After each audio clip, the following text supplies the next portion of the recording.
오늘 저는 여러분과 함께 매우 깊이 생각할 만한 주제에 대해 논의하고 싶습니다. 어떻게 하면 건강하고 강인하게 나이를 먹을 수 있을까? 우리의 삶은 마치 날씨와도 같습니다. 항상 맑고 쾌적한 날만 있는 것이 아닙니다. 평온한 날들은 극히 일부에 불과하며 대부분의 시간 동안 우리는 뜨거운 더위, 살을 내는 추위, 또는 음산한 하늘과 마주하게 됩니다. 아침부터 밤까지 완전한 평온을 느끼는 순간들은 항상 스쳐 지나가는 듯하고, 대신 우리는 갈등과 긴장이 교차하는 상황 속에 자주 노딥니다. 중요한 것은 그러한 압박을 어떻게 능숙하게 처리하느냐입니다. 결국 삶의 의미는 우리가 받은 잠재력을 최대한 활용하고 끊임없이 도전 속에서 성장하는 데 있다고 할 수 있습니다. 그래서 오늘의 대화 속에서 우리는 내면의 힘을 발휘하는 방법과 동시에 건강하고 지속 가능한 관계를 구축하는 방법을 함께 탐구해 보길 바랍니다. 우리는 엄청난 변화의 시대, 즉 인공지능 시대와 4차 산업혁명의 시대에 살고 있습니다. 과학의 진보는 우리를 계속 놀라게 합니다. 인간이 화성에 발을 내디디려 하고 있으며, 이는 과거에는 공상과학 소설에서나 가능했던 일이었습니다. 그러나 기술이 아무리 뛰어나더라도 지진이나 폭풍 같은 자연의 힘 앞에서는 우리는 여전히 조용히 고개를 숙이며 겸손하게 살아가야 하고 광대한 우주와 조화를 이루어야 한다는 것을 깨닫게 됩니다. 삶은 마치 흐르는 강물처럼 항상 우리가 원하는 대로 흘러가지 않습니다. 우리는 순탄한 여정, 끊임없이 상승하는 그래프를 바라지만 현실은 종종 그 반대입니다. 좌절과 예기치 못한 사건들은 우리의 마음을 쉽게 상처 입게 만듭니다. 꿈이 이루어지지 않을 때 슬픔, 불안, 심지어는 분노, 원망, 그리고 상처받았다는 느낌이 서서히 마음속에 스며들며 우리를 괴롭히기 시작합니다. 많은 사람들이 저를 찾아와 묻습니다. 어떻게 하면 마음의 평온을 유지하고 더 건강해질 수 있을까요?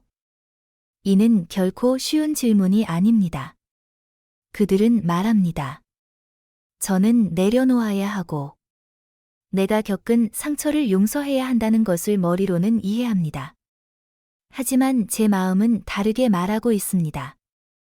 유명한 말처럼 이 세상에서 가장 먼 여정은 이성에서 마음까지의 여정이다. 그리고 이 여정은 도전으로 가득 차 있지만 동시에 매우 가치 있는 여정입니다. 이는 심리치료가 목표로 삼는 바로 그 과정입니다. 오늘날 사회는 정신적 지원을 받는 것에 대해 더 개방적이 되었습니다. 많은 사람들이 심리상담소를 찾아 자신을 더 깊이 이해하고 잠재력을 탐구하거나 혹은 단순히 자신을 사랑하는 법을 배우려 합니다. 그러나 모두가 도움을 받아야 한다는 사실을 인정하는데 편안함을 느끼는 것은 아닙니다. 여전히 심리학자를 찾아가는 것을 금기시하는 듯한 꺼림칙함과 주저함이 존재합니다. 어느 날 제가 이 주제에 대해 강연을 하던 중 한 청중이 제안했습니다. 심리학자를 주제로 한 드라마를 만들어 보면 어떨까요? 아마도 그렇게 하면 사람들이 더 친숙하게 느낄 수 있을 거예요. 그 제안은 저를 생각하게 만들었고, 저는 대본을 쓰기 시작하여 한국의 유명한 영화 제작사에 제안서를 제출했습니다. 그러나 안타깝게도 그 프로젝트는 승인되지 않았습니다. 한 유명한 작품들을 만들어낸 제작자가 한 번은 자신의 직업 철학을 이렇게 말한 적이 있습니다. 드라마의 본질은 갈등이다. 실제로 많은 시청률을 기록하며 큰 반향을 일으킨 드라마들은 대개 깊은 갈등을 중심으로 전개됩니다. 인간 대 인간, 이성과 감정의 충돌, 심지어는 자신과의 갈등까지. 이런 이야기들이 시청자들의 공감을 이끌어냅니다. 이 말을 듣고 저는 깨달았습니다. 영화나 드라마뿐만 아니라 우리 삶 자체도 연속된 갈등의 연속이라는 것을요. 우리가 이 갈등들을 어떻게 마주하고 받아들이고 극복하느냐가 결국 강인하고 단단한 삶을 살아가는 방법입니다. 많은 사람들이 저를 찾아와 농담처럼 이렇게 말합니다. 제 인생을 책으로 쓴다면 분명 베스트셀러가 될 거예요. 이 말을 들을 때마다 저는 생각에 잠깁니다. 우리는 종종 인생을 드라마에 비유하곤 합니다. 그렇다면 삶의 본질은 무엇일까요? 답은 아주 간단합니다. 그것은 바로 갈등입니다. 어떤 사람이 저에게 물었습니다. 왜 삶은 이렇게 힘든 걸까요? 저는 흔히 시소의 이미지를 사용하여 설명하곤 합니다. 아무도 앉지 않은 시소는 평형 상태에 있습니다. 하지만 누군가 올라타는 순간, 시소는 끊임없이 위아래로 움직이며 불균형 상태가 됩니다. 이것이 바로 삶의 작동 방식입니다. 끊임없는 변화와 흔들림. 그것이 인생의 본질입니다. 제가 이미 언급했듯이 자연은 우리에게 큰 교훈을 줍니다. 자연은 우리가 겸손해지는 법을 배우도록 만듭니다. 연구와 탐구를 통해 저는 조상들의 깊은 지혜에 감탄을 느끼곤 합니다. 한 가지 흥미로운 예는 한국어의 갈등이라는 단어입니다. 이 단어는 두 부분으로 이루어져 있습니다. 갈은 꼬임을, 등은 덩굴을 의미합니다. 이는 서로 반대 방향으로 얽히고 설킨 두 덩굴의 이미지를 떠올리게 합니다. 이는 갈등의 본질을 매우 상징적으로 표현한 것입니다. 갈등은 서로 다른 생각이나 관점이 복잡하게 얽혀 풀기 어려운 상태를 말합니다. 그렇다면 갈등이란 무엇일까요? 그것은 두 가지 생각, 두 가지 심리, 또는 두 사람이 모두 자신이 옳다고 믿는 상황에서 발생하는 충돌입니다. 이 갈등은 긴장의 근원이 됩니다. 긴장은 현대인들이 자주 언급하는 상태 중 하나입니다. 하지만 긴장이란 정확히 무엇일까요? 그것은 우리 마음의 균형을 잃게 하고 본래의 조화로운 상태를 깨뜨리는 모든 것을 말합니다. 그리고 이는 대개 삶 속의 갈등에서 비롯됩니다. 흥미로운 점은 긴장이 반드시 어려움이나 압박에서만 오는 것은 아니라는 사실입니다. 심지어 기쁨도 긴장을 만들어낼 수 있습니다. 어린 시절을 떠올려 보세요. 내일 소풍이 있다는 사실에 흥분해서 밤새 잠을 이루지 못했던 경험이 있지 않으셨나요? 어머니가 준비해 주신 음식, 친구들과의 놀이에 대한 기대감이 당신을 설레게 만들었을 것입니다. 또는 여행을 계획할 때 설렘과 기대감으로 인해 평소의 차분한 마음을 유지하기 어려웠던 경험이 있을 것입니다. 심지어 데이트를 앞두고 있을 때도 심장이 두근거리며 기대와 떨림으로 가득 찬 순간들이 있었습니다. 이런 감정들은 우리 마음을 평소 상태에서 벗어나게 하지만 갈등이 없기 때문에 우리는 이를 긴장이라고 부르지 않습니다. 반대로 진정한 긴장, 즉 디스트레스는 갈등이 있을 때 발생합니다. 예를 들어 당신이 원하지 않는 일을 억지로 해야만 할 때를 생각해 보세요. 만약 당신이 기꺼이 그 일을 한다면 모든 것이 가벼워질 것입니다. 하지만 그 일이 공정하지 않다고 느껴지거나 개인적인 바람과 어긋난다고 생각되면 불만과 분노가 솟구치게 됩니다. 혹은 어떤 일을 해야 하는데 자신이 잘할 수 있을지 확신이 없는 경우, 실패에 대한 두려움과 다른 사람의 평가에 대한 압박감이 당신을 불안하게 만듭니다. 이것이 바로 긴장입니다. 이는 신체적, 정신적으로 우리를 지치게 만드는 요소입니다. 반대로, 만약 당신이 어떤 일을 하고 싶어 하고 자신의 능력을 믿으며 그 결과가 긍정적으로 평가될 것이라고 확신한다면 그 일이 아무리 힘들더라도 스트레스를 느끼지 않을 것입니다. 이는 우리가 어떤 문제를 어떻게 바라보고 느끼느냐에 따라 그 문제가 심리적으로 미치는 영향이 완전히 달라질 수 있음을 설명합니다. 저는 한번 어떤 동물들은 평생 동안 노화하지도 않고 병에 걸리지도 않는다는 이야기를 들은 적이 있습니다. 참으로 신비로운 일입니다. 예를 들어, 앵무새는 100년까지 살 수 있고, 알바트로스는 150년까지, 갈매기는 70에서 80년을 삽니다. 이런 동물들은 나이를 먹어도 늙거나 병에 걸리지 않지만, 포식자에게 잡히거나 사고로 목숨을 잃는 경우는 있습니다. 이는 우리에게 완벽한 삶이란 없으며, 불균형, 변화, 심지어 갈등조차도 생명의 불가분한 부분임을 상기시킵니다. 앵무새나 알바트로스 같은 장수하는 새들은 스트레스를 아주 간단한 방식으로 해결합니다. 불편하면 날아가고, 편안하면 머무릅니다. 가끔 자연 다큐멘터리를 보면서 저는 인간이 정말로 동물보다 더 똑똑한 존재인지 의문이 들 때가 있습니다. 동물들은 스트레스를 매우 직관적으로 해결합니다. 더 약한 상대를 만나면 싸우고, 파이. 더 강한 상대를 만나면 즉시 도망칩니다. 플라이. 반면, 인간은 이 두 선택지 사이에 갇히는 경우가 많습니다. 우리는 실패에 대한 두려움 때문에 싸우는 것을 망설이고, 책임감이나 사회적 평가를 의식하여 도망치는 것도 꺼립니다. 게다가 인간의 삶은 사회적 규범, 가족 책임, 그리고 스스로에게 부여한 압박감 때문에 훨씬 더 복잡합니다. 저는 건강하고 강인하게 나이 든다는 것을 마음의 지혜를 발전시키는 능력으로 정의합니다. 이 지혜는 우리를 이성과 감정 사이의 어려운 여정을 더 빠르고 효과적으로 극복할 수 있도록 돕습니다. 그런데 왜 나이가 들수록 이러한 지혜가 더 중요할까요? 그것은 젊을 때 우리는 성장이 곧 자유로움과 원하는 모든 것을 할 수 있는 능력을 의미한다고 믿기 때문입니다. 우리는 부모님을 보며 그들이 모든 것을 통제하는 슈퍼히어로처럼 보였습니다. 그러나 스스로 성숙해지면서 현실이 완전히 다르다는 것을 깨닫게 됩니다. 학생 시절. 부모님은 종종 학생 때가 가장 편안한 시기다라고 말씀하셨습니다. 그 말을 들으면 우리는 화가 났고 이해할 수 없었습니다.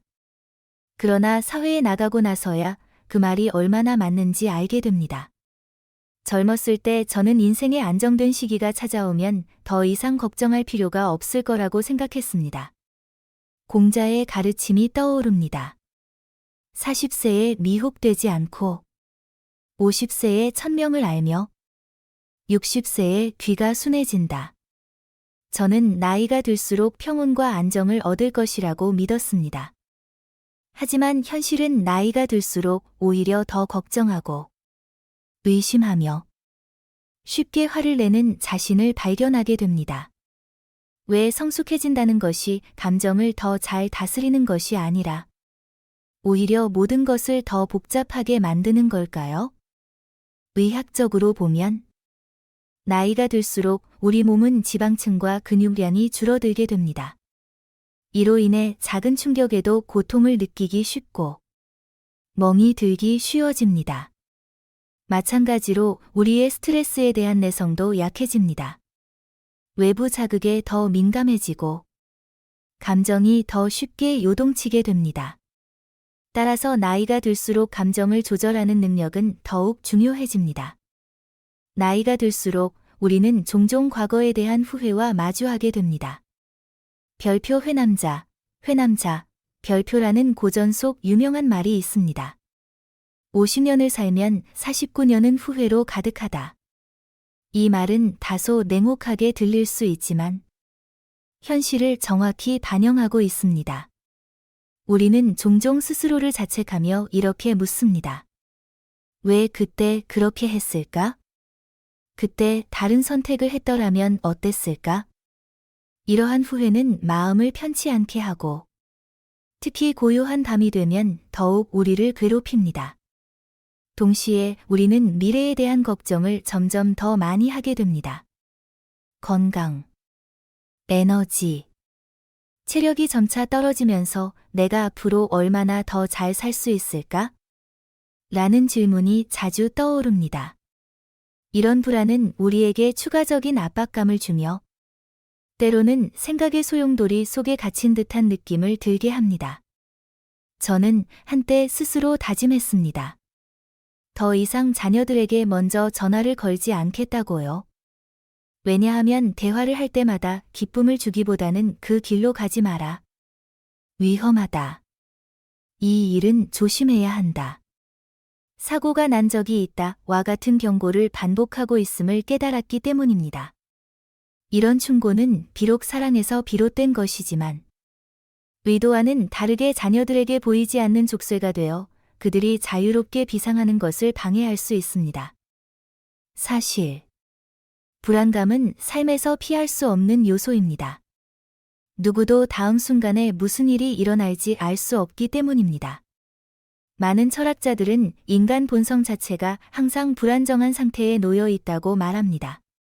하지만 이런 불안감은 우리 마음속 평화를 쉽게 무너뜨리곤 합니다.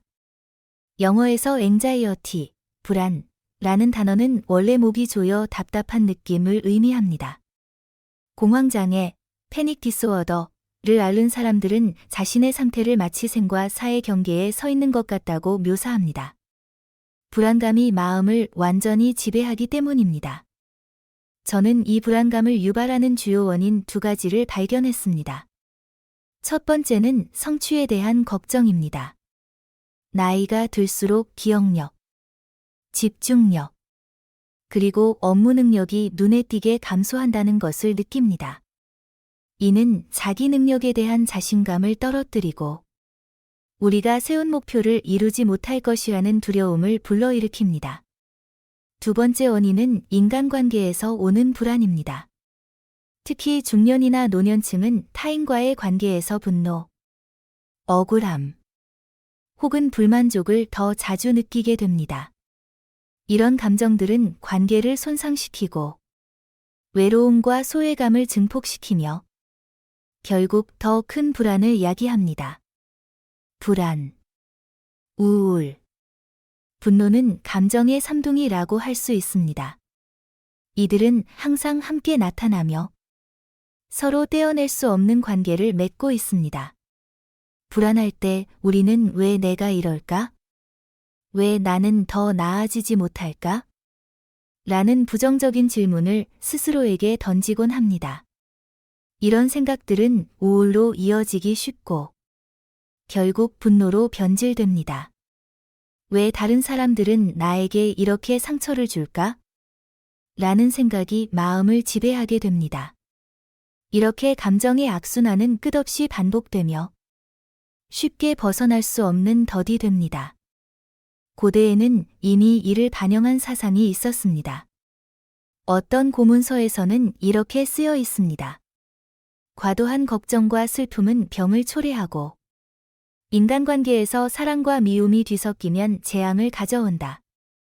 현대의학은 몸과 마음이 긴밀하게 연결되어 있다는 사실을 증명했습니다. 불안감이 우리 몸에 이상한 신경 전달 물질을 분비하게 만들어 전반적인 건강에 영향을 미친다는 것입니다.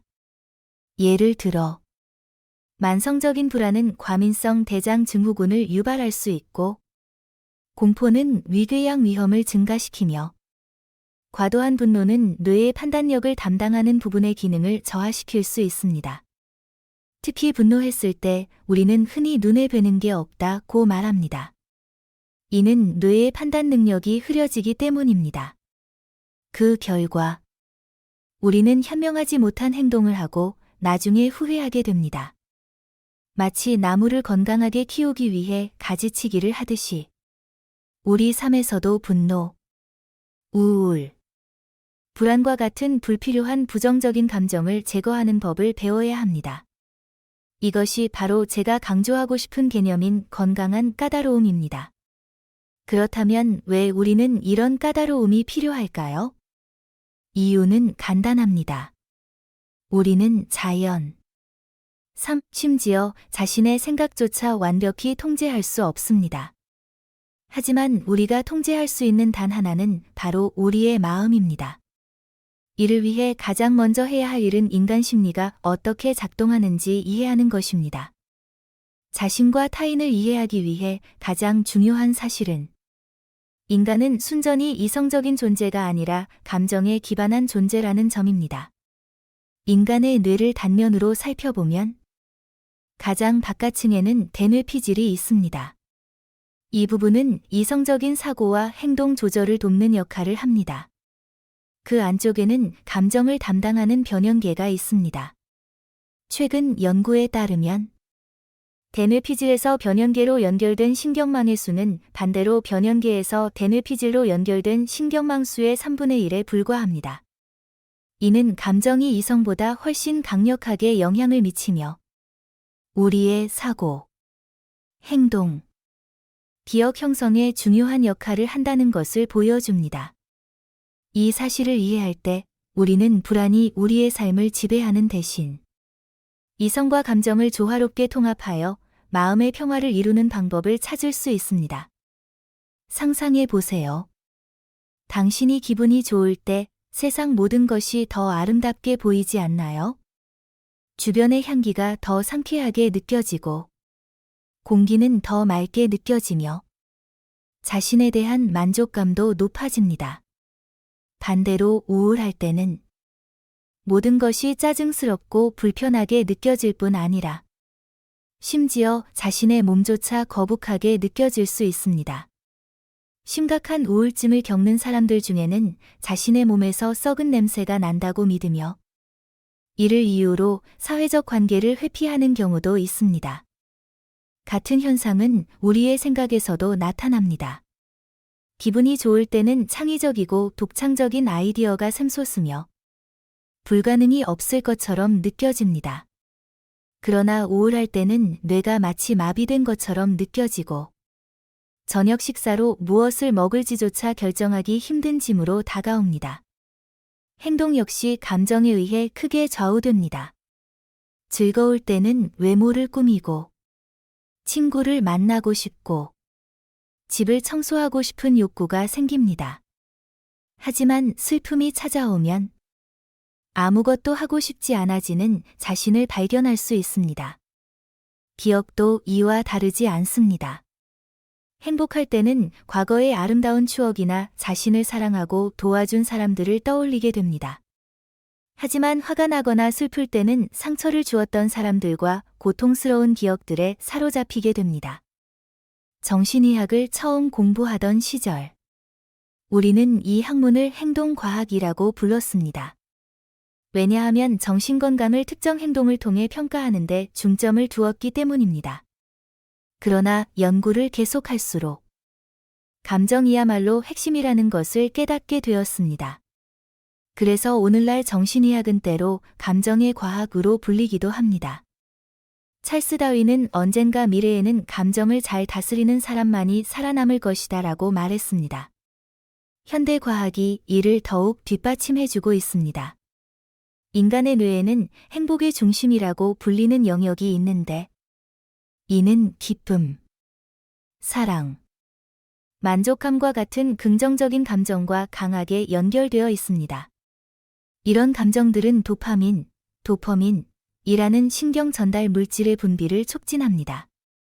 도파민은 생기를 유지하고 긍정적인 상태를 만들어주는데 필수적인 역할을 합니다. 그렇다면 긍정적인 감정을 어떻게 키울 수 있을까요? 인간 심리에서 중요한 요소 중 하나는 건강한 자기애, 나어시시점입니다. 오해하지 마세요.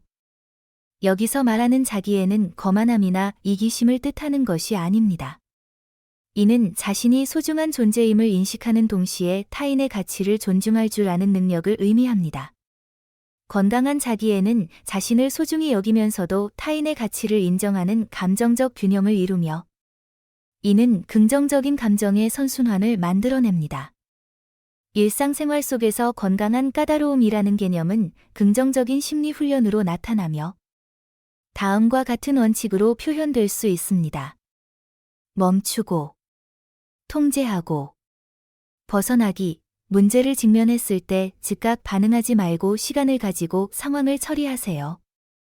과거의 짐에서 벗어나기. 과거의 상처가 현재를 지배하지 않도록 하세요. 불필요한 관계 가지치기. 진정한 가치를 주는 관계에 집중하세요. 불안한 감정 대처하기. 불안을 인지하고 처리하는 법을 배우세요.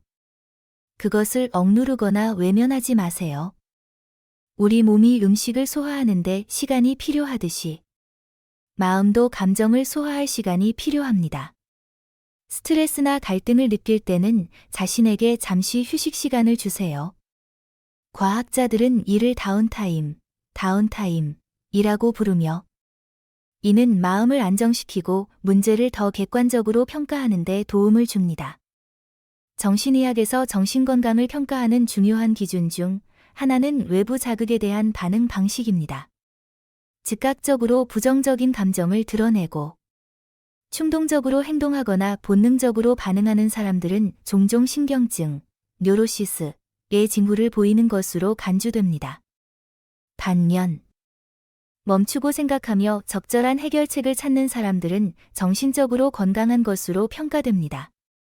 이는 마치 음식이 소화 과정을 거친 후 영양분이 흡수되는 것과 비슷합니다.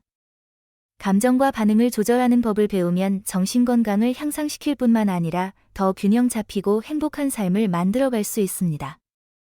우리가 수많은 자극으로 가득한 세상에서 살아가는 지금, 감정을 통제하지 않으면 감정이 우리를 지배하게 됩니다. 분노, 불안, 우울감이 몰려올 때 즉각적으로 반응하지 말고 잠시 멈춰 보세요. 깊게 숨을 들이쉬고 내쉬며 생각을 정리해 보세요. 부정적인 생각들이 점차 사라지도록 시간을 주세요. 이것이 바로 멈추고 자기 조절하기, SS, 스톱 앤드 셀프 레귤레이트 원칙입니다. 심호흡은 단순히 당신을 진정시키는 것을 넘어 명확히 사고할 수 있는 여유를 만들어줍니다. 이를 통해 나중에 후회할 행동이나 결정을 예방할 수 있습니다. 특히 분노의 감정을 다룰 때는 멈추고 통제하기, SC, 스톱 앤드 컨트롤 원칙이 더욱 중요합니다. 분노는 마치 불과 같습니다. 잘 다루면 따뜻함을 주지만 통제하지 못하면 모든 것을 태워버릴 수 있습니다. 분노가 치밀어 오를 때는 잠시 멈추고 감정을 통제한 뒤 부드럽지만 단호한 방식으로 표현하는 방법을 선택하세요. 상대방을 모욕하거나 깎아내리는 행동은 그들에게 상처를 줄 뿐만 아니라 결국 당신에게도 감정적 짐을 더할 것입니다. 과거의 짐에서 벗어나는 것은 마음의 평화를 얻기 위한 또 하나의 중요한 단계입니다. 이런 말이 있습니다. 50년을 살면 49년은 후회로 가득하다. 흥미로운 점은 후회하지 않는 1년은 우리가 태어나기 전 어머니 뱃속에 있을 때라는 것입니다. 그 시기는 기억도 없고 실수도 하지 않았기 때문입니다. 하지만 그 이후의 모든 순간들은 후회를 남길 수 있습니다. 그러나 삶은 영화처럼 빨리감기나 되감기가 가능한 것이 아닙니다. 지나간 일에 매달리기보다는 스스로를 용서하는 법을 배워야 합니다. 우리 모두는 단 한 번의 삶을 살고 있고 누구도 처음부터 모든 일을 완벽하게 해낼 수는 없습니다. 실수는 피할 수 없는 삶의 일부입니다. 되돌아보면 그 당시의 지식과 경험으로 당신은 최선을 다해 옳다고 믿는 결정을 내렸을 것입니다. 만약 그 실수가 다른 사람에게 해를 끼치지 않았다면 스스로를 너그럽게 대하며 웃어넘기고 앞으로 나아가세요. 그러나 많은 사람들이 자신의 실수를 곱씹으며 밤잠을 설치곤 합니다. 왜 그런 어리석은 말을 했을까? 사람들이 나를 어떻게 생각할까? 와 같은 생각들로 자신을 괴롭힙니다. 이런 자책은 정신 에너지를 소모할 뿐만 아니라 현재를 온전히 누리지 못하게 만듭니다. 자신과 타인을 칭찬하는 법을 배우는 것도 정신건강을 유지하는 중요한 열쇠입니다. 상담 세션에서 저는 많은 사람들이 불안장애나 강박증에 시달리는 이유가 자신이나 주변 사람들로부터 충분한 칭찬을 받지 못했기 때문이라는 것을 알게 되었습니다. 요즘은 유튜브나 인스타그램 같은 소셜미디어의 발전으로 우리는 자신을 타인과 비교하는 함정에 빠지기 쉽습니다. 다른 사람들이 성공적이고 행복하며 빛나는 삶을 사는 것처럼 보일 때 우리는 자신을 더 작고 가치 없는 존재로 느끼게 됩니다. 저는 이것을 자기 칭찬 결핍 증후군이라고 부릅니다. 이 증후군에 빠지면 정신적으로 우울증에 걸리기 쉽고 자신감을 잃게 됩니다. 이 상태에서 벗어나기 위해 가장 중요한 것은 타인과 자신을 비교하는 것을 멈추는 것입니다. 하지만 이것은 쉽지 않습니다. 특히 나이가 들수록 우리는 나보다 성적이 안 좋았던 친구가 지금은 성공했는데 나는 여전히 이 모양이야 라는 식의 이야기를 더 자주 듣게 됩니다. 이러한 비교는 자존감을 떨어뜨릴 뿐만 아니라 삶의 기쁨마저 앗아갑니다. 기억하세요. 모든 사람은 각자의 고유한 여정을 걷고 있습니다. 성공은 외부의 기준으로만 측정될 수 있는 것이 아닙니다. 자신이 가진 것에 감사하고 작은 성취라도 스스로를 칭찬하며 타인의 이미지에 흔들리지 않는 법을 배우세요. 그렇게 살다 보면 마음의 평화와 진정한 행복을 찾을 수 있을 것입니다.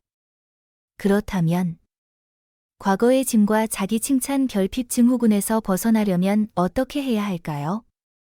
우선 인생에는 되감기 버튼이 없다는 사실을 받아들이세요.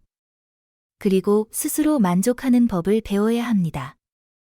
만족이라는 단어는 한자로 물만, 만, 과 족할족, 족으로 구성되어 있습니다. 이는 발목만 잠길 정도로 적당히 채워진 물을 뜻하며 지나치게 많지도 적지도 않은 상태를 의미합니다. 만약 지금의 삶이 완벽하지 않다면 그것은 단지 몇 가지 요소가 부족하다는 신호일 뿐입니다. 미래에 그 요소들을 채워나가면 됩니다. 또 다른 중요한 측면은 인간관계입니다. 삶에서 불필요한 관계를 가지치기 하는 것은 필수적입니다. 상담을 위해 저를 찾는 많은 사람들이 다양한 문제를 안고 있지만 깊이 대화를 나누다 보면 그들의 정신적 고통의 뿌리는 대부분 인간관계에서 비롯된다는 것을 알게 됩니다. 우리는 모두 사랑받기를 원합니다. 하지만 누군가가 우리가 원하는 방식으로 또는 우리가 기대하는 만큼 사랑하지 않을 때 그것이 상처와 갈등을 초래합니다. 저희 연구소에서 진행한 한 설문조사에 따르면 직장에서 스트레스를 유발하는 주요 원인을 묻는 질문에 86%의 사람들이 일의 난이도나 낮은 급여 때문이 아니라 인간관계 때문이라고 답했습니다. 이는 사회적 상호작용에서 발생하는 갈등이 현대인이 겪는 정신적 고통의 가장 큰 원인 중 하나라는 것을 보여줍니다. 제가 상담을 진행하면서 깨달은 점은 인간관계가 정말로 어렵다는 것입니다.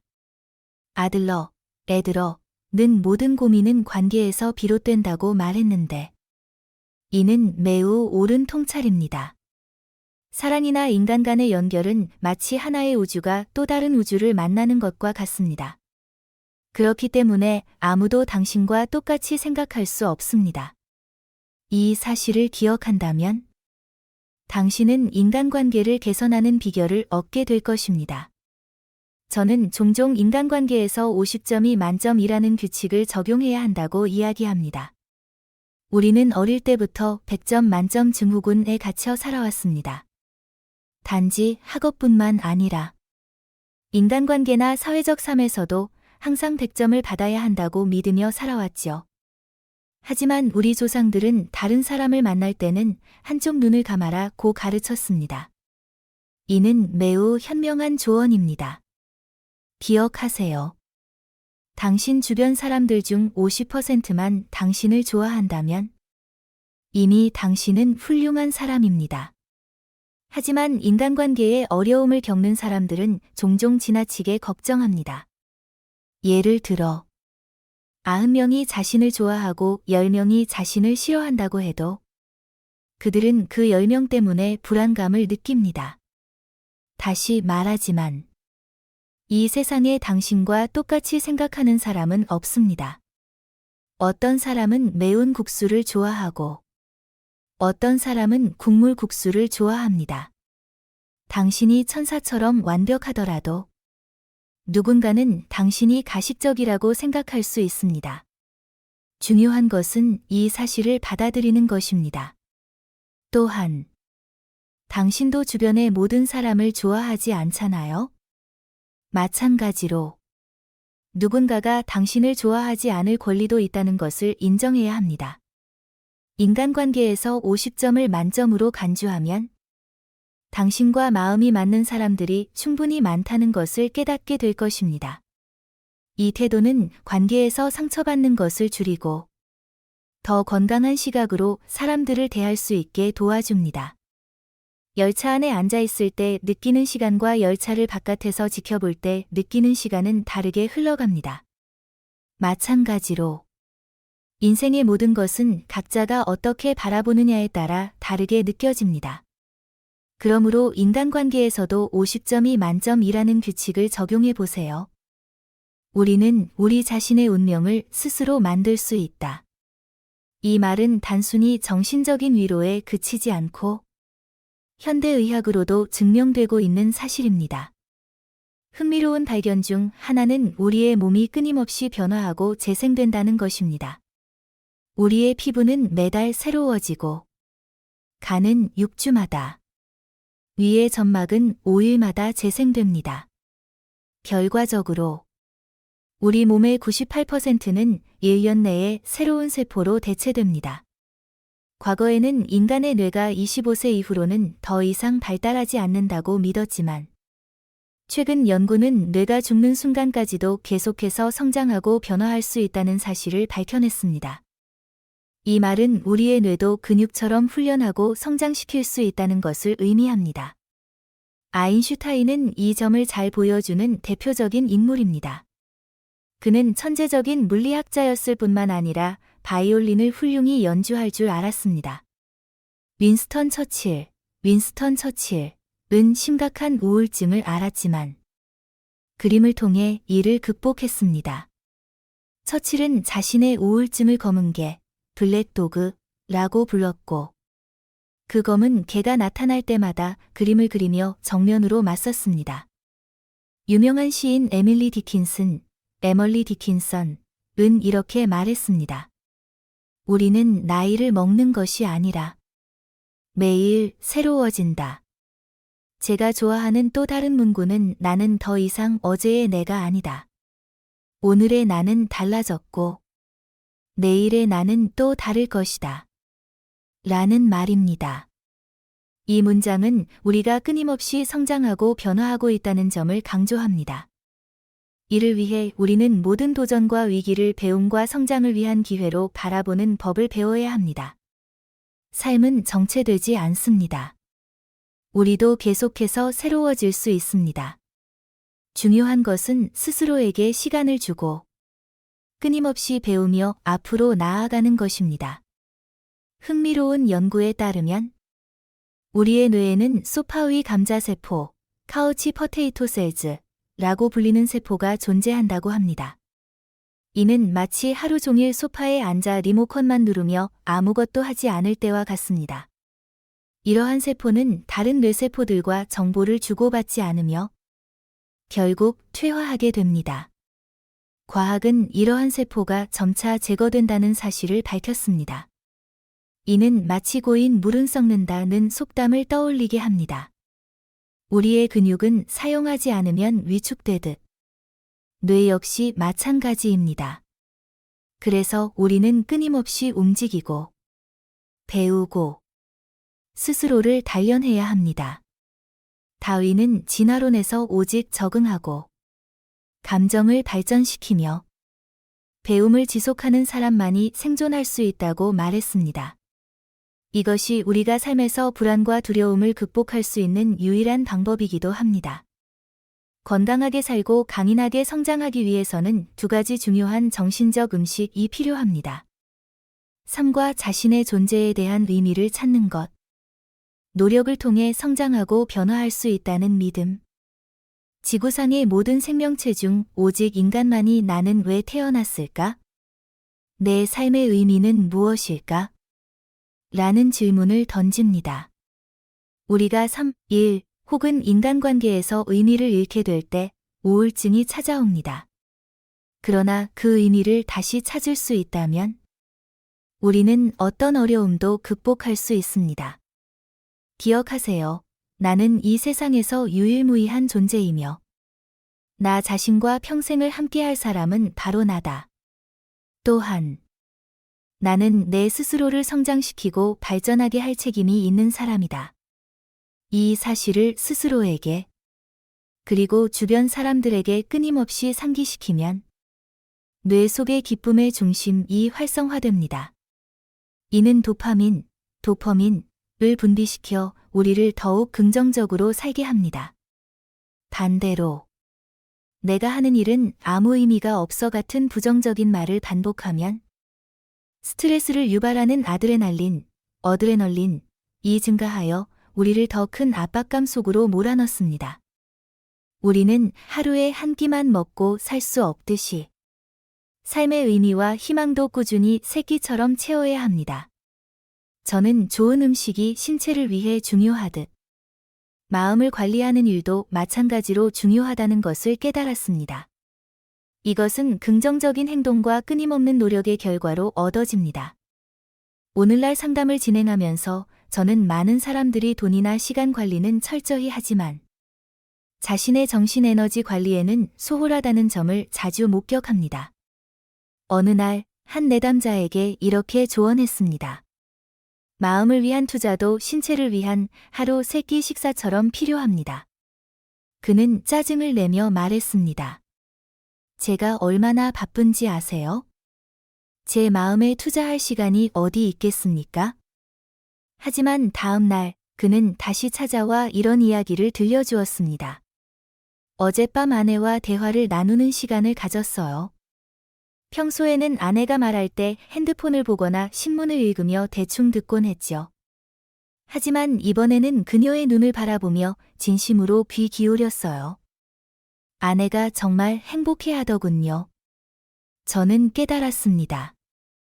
아내에게 단 5분을 투자해도 그녀가 하루 종일 행복해한다면, 제 자신에게 5분을 투자한다면 제가 얼마나 행복해질 수 있을까요?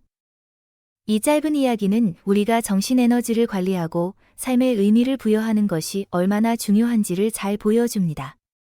우리에게 필요한 것은 큰 변화가 아닙니다. 작은 시간과 노력으로도 우리 자신과 주변 사람들의 삶을 훨씬 더 풍요롭게 만들 수 있습니다. 그는 이렇게 말을 이어갔습니다. 주변 세상이 변하지 않아도, 나를 불편하게 하던 사람들이 그대로여도 내 마음은 훨씬 더 평온해졌습니다. 인간관계도 더 조화로워졌고요. 더 이상 불필요한 분노나 불안, 슬픔에 휘둘리지 않게 되었고, 덕분에 더 중요한 일에 집중할 수 있는 여유가 생겼습니다. 그렇다면 정신건강이 좋은 사람을 평가하는 기준은 무엇일까요? 미국의 매닌저 파운데이션, 맨닝어 재단은 건강하고 현명하며 긍정적인 삶을 살아가기 위해 중요한 몇 가지 기준을 제시했습니다. 현실을 건설적으로 처리하는 능력. 우리는 하늘을 바라보면서도 두 발은 땅에 굳건히 디디고 서 있어야 합니다. 이는 매일의 갈등과 압박을 파괴적으로 반응하기보다는 긍정적으로 해결해 나가는 것을 의미합니다. 변화에 적응하는 능력. 앞서 말했듯이 우리는 끊임없이 변화하는 존재입니다. 이 유연성은 예기치 못한 상황에 대처할 수 있는 힘을 제공합니다. 불안과 스트레스로 인한 증상을 완화하는 능력. 감정을 조절하고 내면의 평온을 되찾는 능력은 정신건강의 핵심입니다. 받는 것보다 주는 것에서 만족을 느끼는 능력. 상담 경험을 통해 알게 된 점은, 관계에서 어려움을 겪는 사람들은 대개 받는 것에 더 초점을 맞추곤 합니다. 반면 주는 것과 받는 것 사이에서 균형을 찾은 사람들은 더 오래 지속되는 관계를 유지하는 경향이 있습니다. 본능적인 충동, 갈등, 공격성을 긍정적이고 창의적인 방식으로 전환하는 능력. 인간은 본능적으로 갈등과 공격성을 가질 수 있지만, 이를 긍정적이고 생산적인 에너지로 바꾸는 능력이 중요합니다. 사랑할 수 있는 능력. 자신과 타인을 있는 그대로 존중하고 그들을 변화시키거나 강요하려 하지 않는 것이 포함됩니다. 제가 매우 좋아하고 삶의 목표로 삼고 있는 한 문장이 있습니다. 끝날 때까지 최선을 다하되 지나치게 고집스럽지 말라. 다른 사람들을 부드럽고 온화하게 대하되 어려움에 맞설 때는 단호하고 강인하게 행동하라. 목표를 이루었을 때는 너무 자만하지 말고 실패했을 때는 지나치게 낙담하지 말라. 이것이 제가 추구하는 삶의 자세이며 여러분과도 공유하고 싶습니다. 오늘 제 이야기를 여기서 마치겠습니다. 경청해 주셔서 진심으로 감사합니다.